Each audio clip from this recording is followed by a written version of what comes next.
So I'm going to give a talk now on building an Ember JS app from scratch. After talking to people after the other meetups, I've gotten a lot of feedback that people want to see some more hands-on talks, and I can't think of anything more hands-on than actually building one from scratch. And so the goals for this talk are to just build a real app from scratch. And I think it's really easy to look at a lot of Ember features in isolation, like bindings and controllers.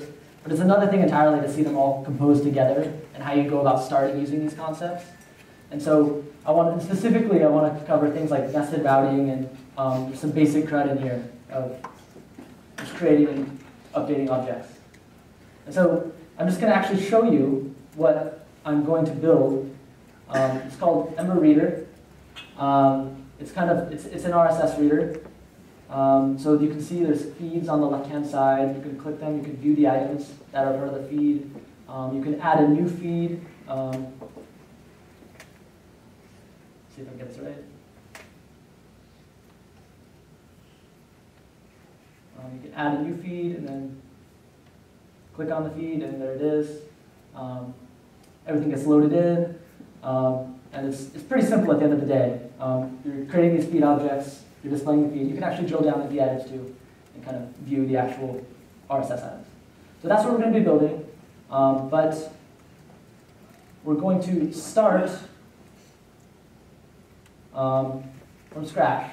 The starting point here is we're going to use Ember Rails Starter Kit. It's actually basically a bare bones GitHub repo that Erik actually put together. That just has the bare minimum on top of Rails to just get started with Ember really quickly.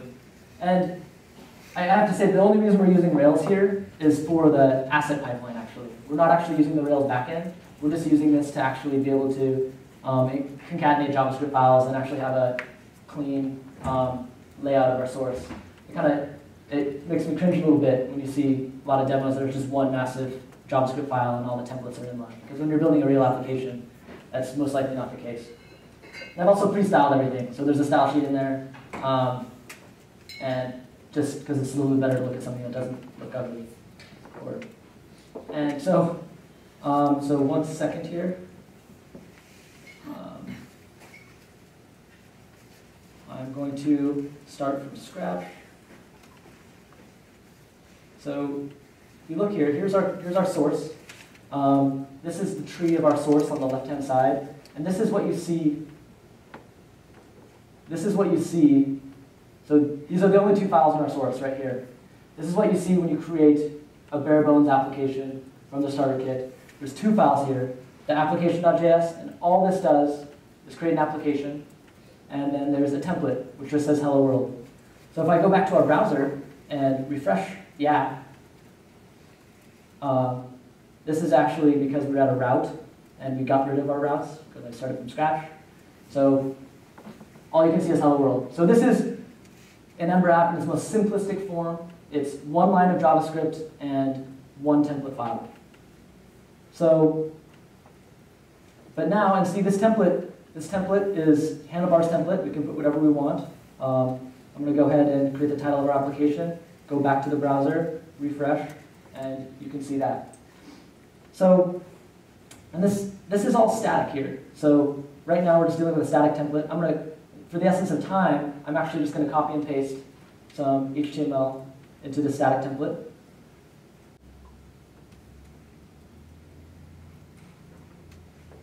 So just copy and pasted that in.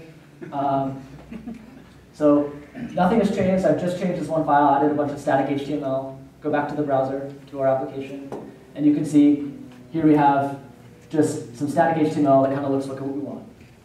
So up until this point, all we're dealing with right now is templates. But really, I want to take a step back and think about this template. It's kind of like we're dealing with two separate things here. You can imagine the header at the top, the H1. You can see that being on multiple pages, whereas the bottom portion is kind of conceptually different things, the list of feeds. And you don't necessarily want them to be the same template. So what I want to do here is I want to actually split this template into two templates, two separate files. So Ember actually has a very nice construct for that. It's called an outlet. And in handlebars, use the outlet helper. So I'm going to replace that with an outlet. I'm going to create a new template here. I'm going to call it feeds.hvs. And I'm going to paste in what I just copied out of this template over here. And now we have to tell the Ember application what we want to put in that outlet. Because so far we've just created another template. So to do that, we're actually going to do that using the routing system. So I'm going to go ahead and introduce a router. This is one of the nice things about Ember is you don't really get exposed to a lot of the concepts until you need them.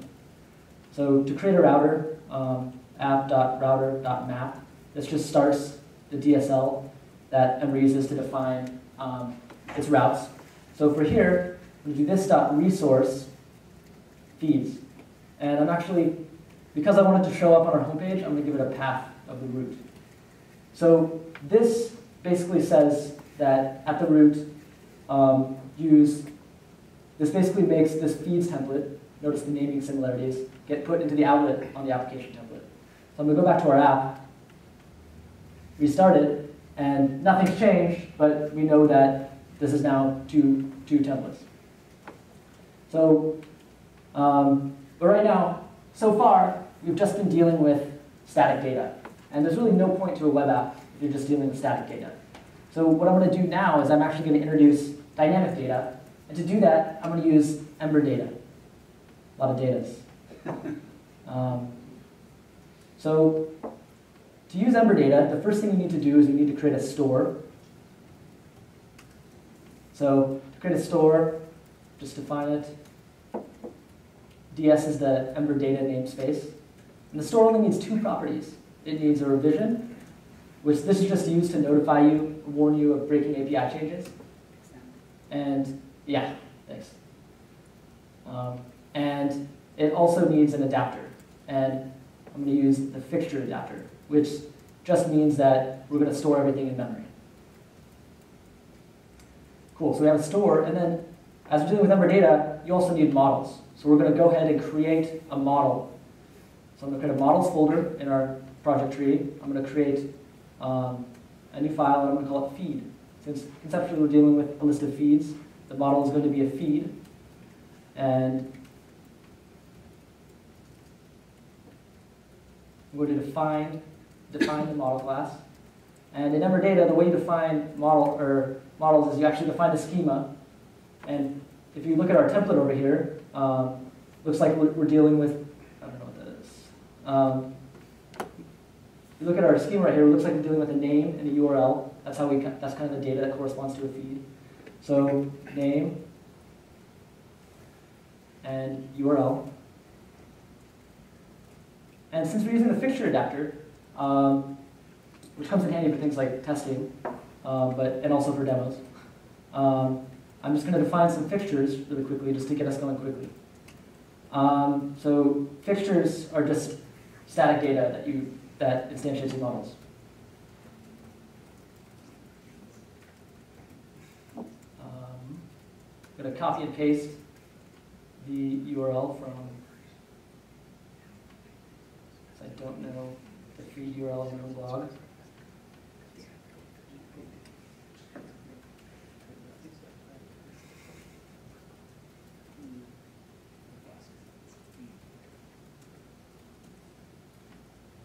And once I have these fixtures populated, we will essentially have data in our store. So we've created this model, but so far we aren't actually using it in the template. So in order to get data into the template, you need to set the context of the template. And one place to do that is actually at the routing level. So I'm going to go ahead and create a route corresponding to feeds. So one of the nice things about Ember is the naming conventions are very consistent. We're dealing with a feeds resource, and it can have a feeds template, a feeds route, a model. So this is going to be the feeds route.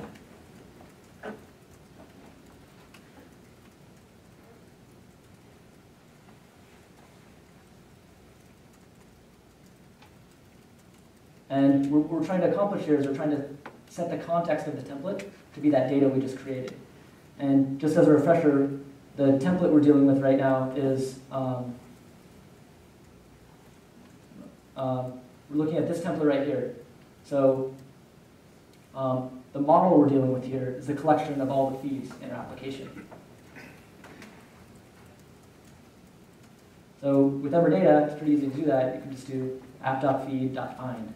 Find is part of the Ember Data API. If you pass no arguments to it, it returns all records. So now that we have it, and feel free to ask any questions as I go. I'm probably going to be moving a little fast. So now that we have the data in the template, which Ember just works because of the naming conventions. This is the feeds template, and the feeds route, we set the model to be all the feeds. So inside of this template, we should have access to properties of that model we just set.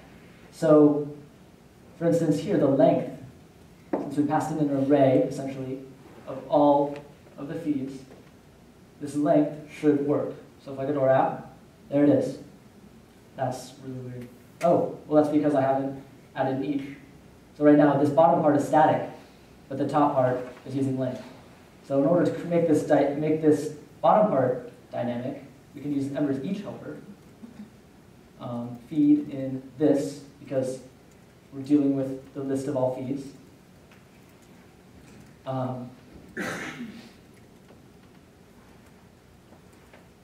Feed.name, replacing the static data with data from the actual feed. And if we go back to our template. Can I ask you a question? Yeah, go for it. Why do you like that? You can just say name and URL in each this. Yeah, we do that, but it gets confusing in large templates for us because we don't know if we're inside of an each or not. But yeah, so what he's saying is you could easily just do this. You could just do each this, and then just do name and URL. So yeah, we can go ahead with that. Still works exactly the same. Just a note to everyone, the latter is significantly faster and complicated templates. Okay, so yeah, so this way is faster. Yes. Processing wise or just typing wise? Well, these two guys, these two gentlemen up here live and breathe Ember.js performance. So I think when we're rendering two objects, it's probably not going to kill our app. But you know, you can never be too careful. So I'm glad.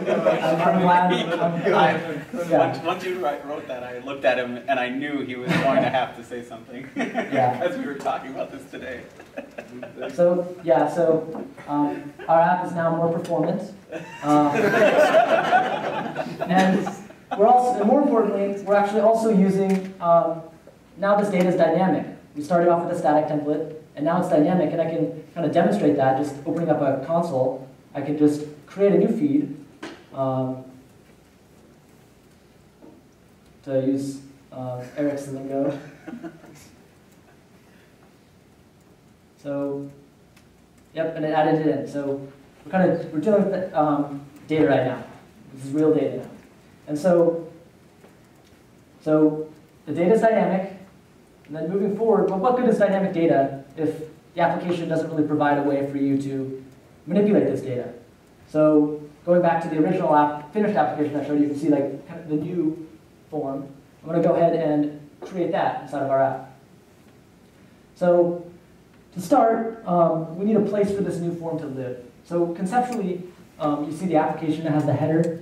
Beneath that, you can see the list of feeds. And the new form kind of lives to the right of the feeds. So really, it's kind of within the hierarchy of templates, it's actually beneath the feeds.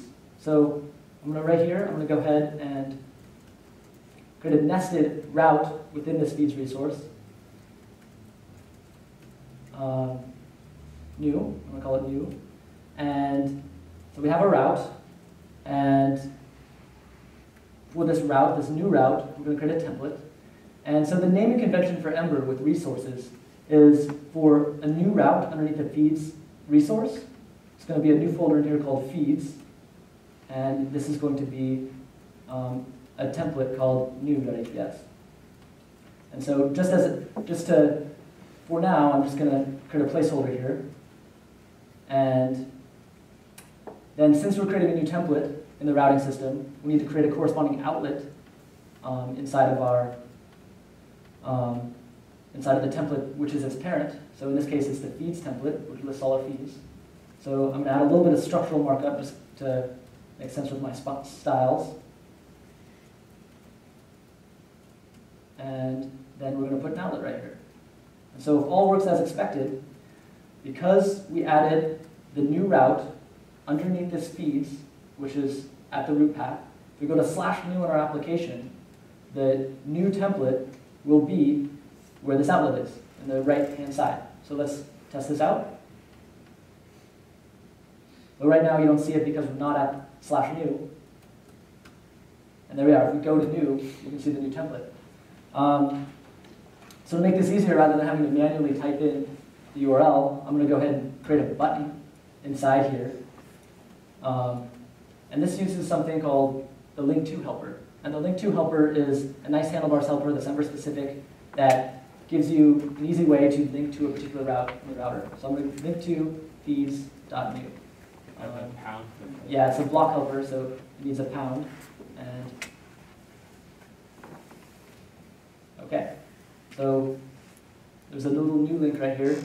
So if I go back to the root of the application and click on new, we go to the new route. And so that's cool. So we have the form showing. So to save some time, I am actually going to copy and paste the contents of the new template. So right now it's just this. I'm going to, so I just copy and pasted the contents of this template. So really, you can see the first couple of lines are just static HTML. But then down on line 5, you see that I use the view helper, view ember.text field. What this is this essentially creates an HTML input that has its value bound to the name property in the template. So whatever the context of the template is, changing the input will update that property, and vice versa. We do the same thing for URL, because we have 2 inputs, name and URL. But since we're dealing with a route here, we need to populate the context of the route. So I'm actually going to go ahead and create a route. Well, this is this is defining the route. I'm actually going to create override the route. Because by default, all of these have default routes. But I'm going to create a custom route for this. It's going to be feeds, follows the same naming conventions that everything else does. It's underneath the feeds resource, and it's called new, so I'm going to call it the new route. And so dot feeds new route equals extend. We're trying to set the model here. And in this case, because we're creating a new feed, the model we want to set is just a new feed.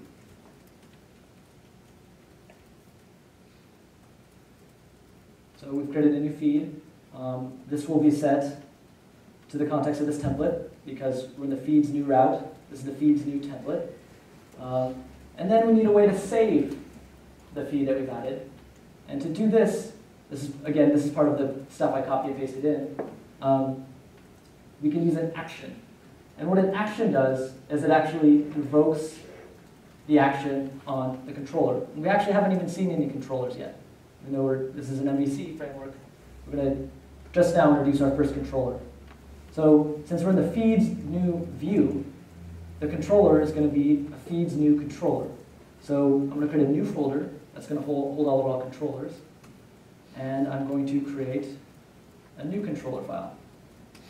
And here I'm going to define feeds new controller. And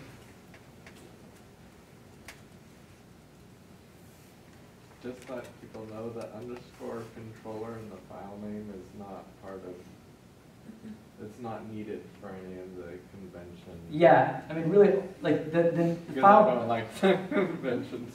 That is a great convention. I think it's a good convention, personally, Yeah. so I highly recommend You're it. in the and so minority, does Erik. buddy. So, but really, because the controllers. one of the, It's a long because word, yeah. what he's kind of pointing out is really all these files, the reason why we're using the Rails and using the asset pipelines, all these files at the end of the day are just concatenated together. So really, The template one's important. yeah, because the template, Ember Rails renders the template based on the folder structure and stores it in a certain way. But It informs the IDs that it creates, but the other ones aren't important. You can name them. Yeah, so the important thing here is the name of the actual Yes. class. It's the feeds new controller. And I use the new underscore, the folder, the new underscore controller as my naming convention for the files. So, and to refresh your memory, what we're trying to do is we're trying to find an action. And in our template, we just created a regular button element, and we added an action save. This helper, when this HTML element is clicked, because it has the action helper, this action we passed in save will be sent to the controller. Now, in order to create something to handle that, it's as simple as just defining that method on the controller. And so, since we're using Ember data, we need to, the way to save whatever changes have been made is you need to commit to do a commit. And for this, we're just going to use the store. And the controller automatically has an instance of the store. And then after we save, we also want to transition back to the index of all the feeds. So for this, I'm going to get reference the router and just do transition to feeds. So feeds, if you look back at our router, feeds was the first thing we added, and that's just the list of feeds. So make sure, okay, let's see if this works.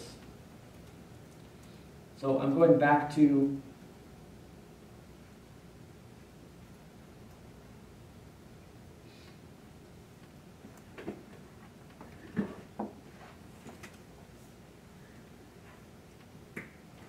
second.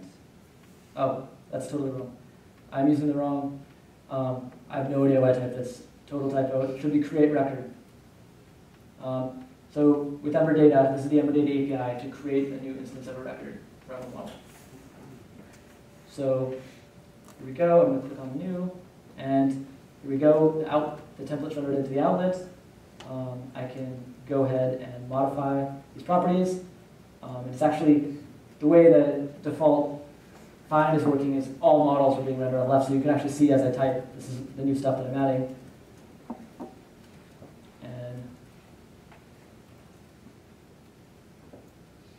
And let's hope our action worked correctly that we find on the controller. So I'm going to click the button, and it didn't. Transition shows transaction. Oh, yes, I misspelled. Okay. It's the perils of live coding. Controller. Yes. Keep that. Yeah. I have so many tabs. Tab over. Bro, do you need to take a break? I do not know what that is. That seems bad. Okay, it just worked this time. I don't know. I'm gonna say it's a bug in Rails core. I think that was a Yeah. So now that we have we changed the typo. Hopefully this will save and then transition back to the index. Cool. And so we have it working. What I want to, okay. So now we've created a new. I'm not gonna do edit for the essence of time, but I might do it later. So the next thing we need to think about is if you refer back to the original working application, when you click on a feed, you want to actually see the feed. So that is the next step. So to get this going, let's start with the router. So conceptually, you can see that showing a feed kind of lives in the same place in terms of template land as the new does. So in this case, conceptually, we're actually showing a feed and the index to that feed. So I'm going to go ahead and find a new resource, call it feed. I'm going to give it a path.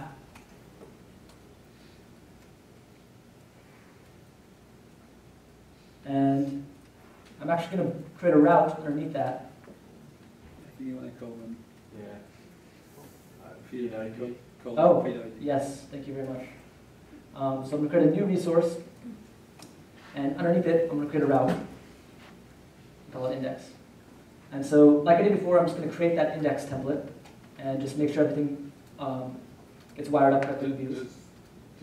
You don't, resource is enough if all you have is an image? Yeah, but you'll see. Okay.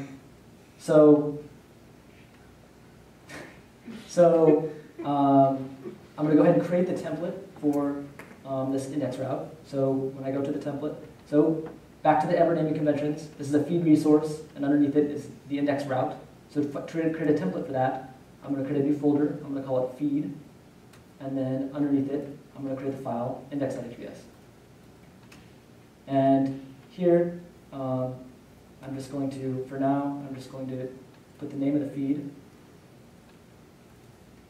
And so we also have to create a route so we can get the proper model in. So I'm going to create a route following the exact same naming conventions. What am I on? Index route.js. So this is going to be app.feed index route.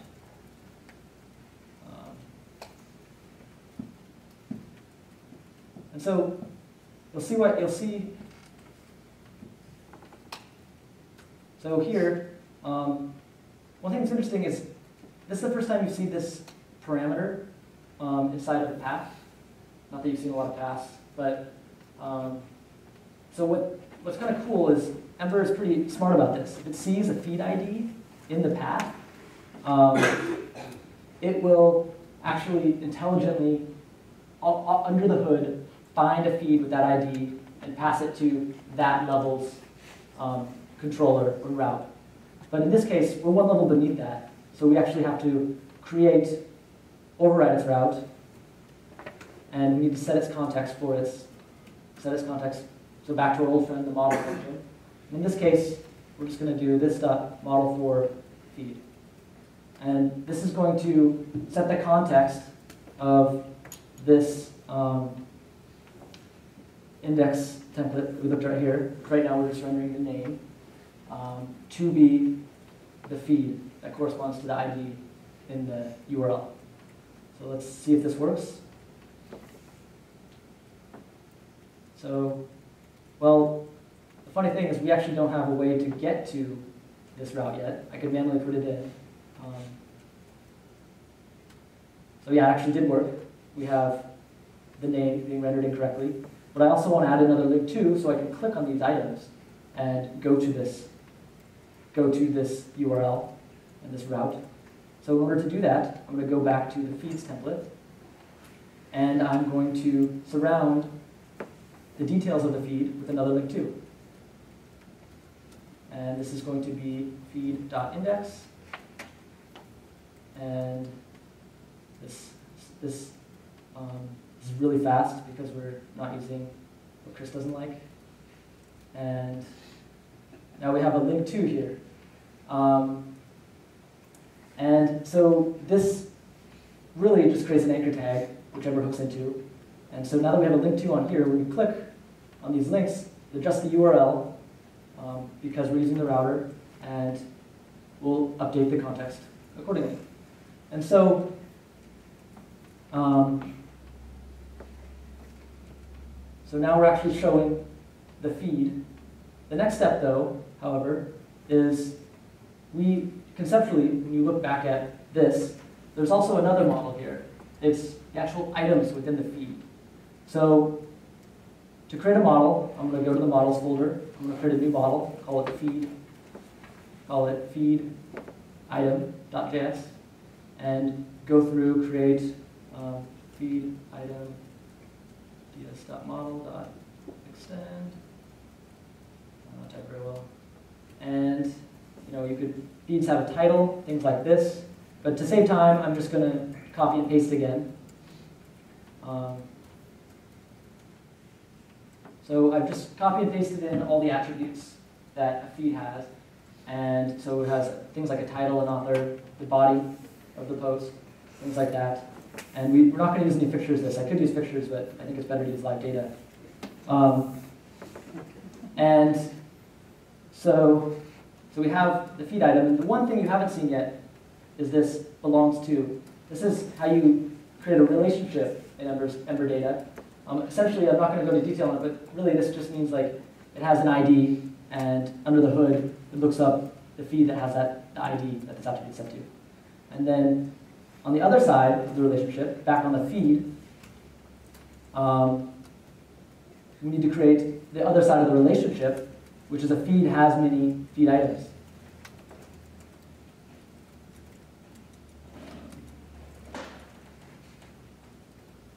So, cool. So now we have a list of feed items. We have this relationship defined at our model level. But now there's kind of the tricky item of actually pulling the RSS down from the URL and actually creating these feed items. And so really, that's not really a lot of Ember code. It's really more just jQuery. But in the essence of time, I'm actually going to copy and paste that in as well.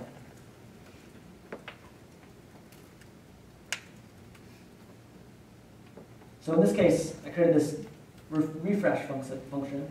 What this does is, the details aren't really important for the demo, but it really just uses Google, which has this nice backend API to like sanitize an RSS feed and give it to you and get around cross-domain issues. And we just use that, and we get some data back from that, which is just some JSON, which has a list of feed items.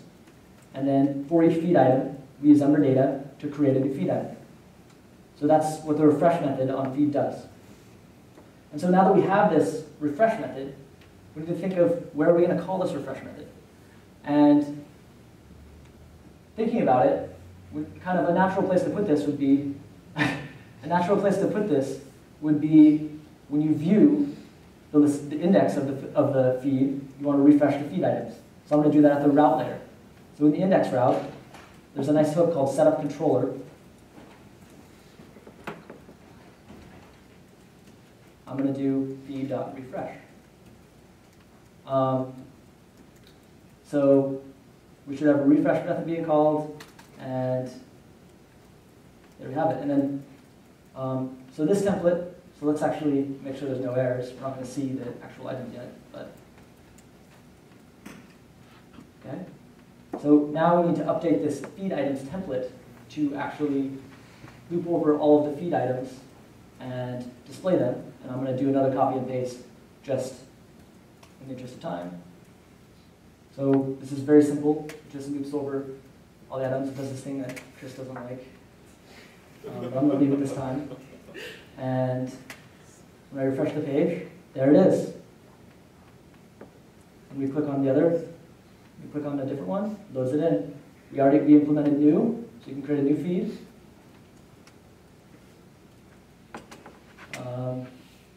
js.com/blog/feed.xml. Save that, we just created a new feed. I can go to that feed. And there we have it. We just added a new feed, and it renders all the items. How are we doing on time here? 8:05. 8:05? What do you guys think? Do you guys just keep going? Probably not. Okay, if you guys want me to keep going, I'll keep going. Probably wind it down a little bit. So our app is somewhat functional now. We have dynamic data. We can add new feeds. You can pull from the actual RSS feed down the data and render it. These are creating feed item models. And so the next step is to actually render the feed item itself. You're looking at a feed item. You need to click. You want to click on that item and actually view the contents of the RSS item. To do that, we're going to go back to our good old friend, the router. And so right now we're showing the index of the feed. What this actually is more of a, we're going to create another resource, because instead of doing, we're actually viewing a feed item. What this actually is just viewing a feed item, that second model we created. So in order to do that, I'm going to create another resource, call it feed item, and I'm going to give it a path.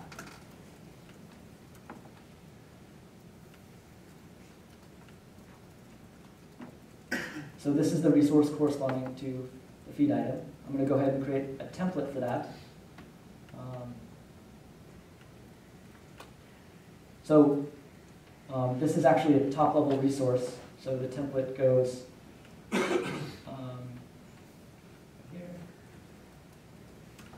So inside here, I'm just going to see if it works. Just put a title in there. And so we also, like we did for the list of feeds, we want to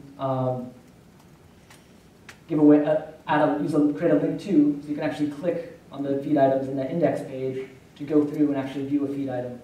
So in order to do that, I'm going to go to the index template, similar to what we did before. I'm going to surround this with a link to. It's going to be feed item, and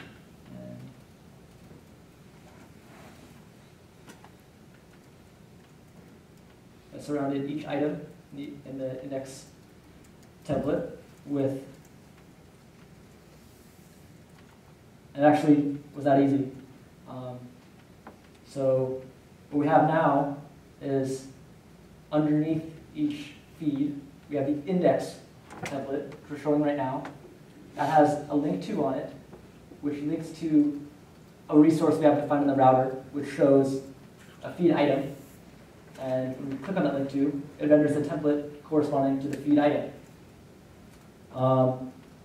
And so in the interest of time, once more, I'm just going to do a copy and paste of that into, and so if you go to feed items, I probably didn't even need a copy and paste, it's super simple. But one thing to note here is, the triple, so normally when we write handlebars, we do properties like this. So let's see what that looks like.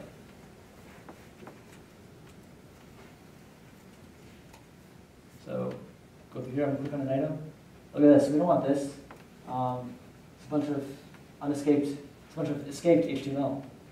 So handlebars is safe by default. So any HTML within any of the helpers or anything will be escaped. So the way to get around that is to use a triple stash, which tells handlebars to render it as extremely hipster. What? Extremely hipster. Yeah. Yep. Extremely hipster. 'Cause I want this to be a very hipster. If you're wondering why the refresh isn't working, it's because we're using fixture data. And then here we go. Now we're actually rendering. We're rendering the HTML. So from this point, I mean, there's just some polish we could do on top of this.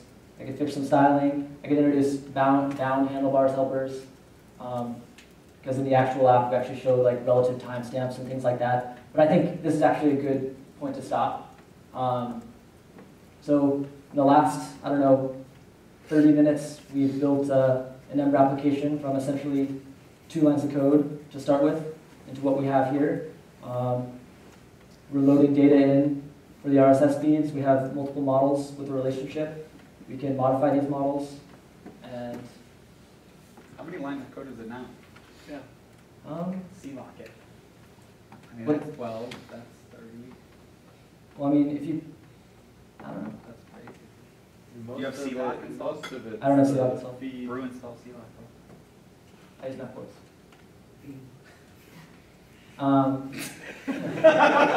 Dude, it's Port install C-lock? so yeah, but I mean, we have the copy paste as well, so That's wouldn't pretty, be that's a pretty fair. impressive though, I think. That was pretty good. Yeah, and minimal typos, which I'm glad. So I just want to say, is the other preference for those, I think partials are more reusable when you don't have the keywords. So a partial that just says name, URL is easier to use in more context. okay, yeah, when so you that'd don't. be a better performant So- convention for Not just having that same- performance. Yeah, Yeah. like, because you were saying you use keywords when you have big templates. Like, so you're saying if you break Yeah, it yeah. up using partials. then- sure. That's just good for anything. You Sure. should Yeah. not have big files. But I also think the keyword reduces reusability and partials. Yeah, if it was a partial and the partial used a keyword, probably would be good. I agree. So cool. With that, I'm just going to cut it off. Thanks a lot. Maybe some other time I might go into putting this into a real backend, or maybe cover something like animations. So, thanks.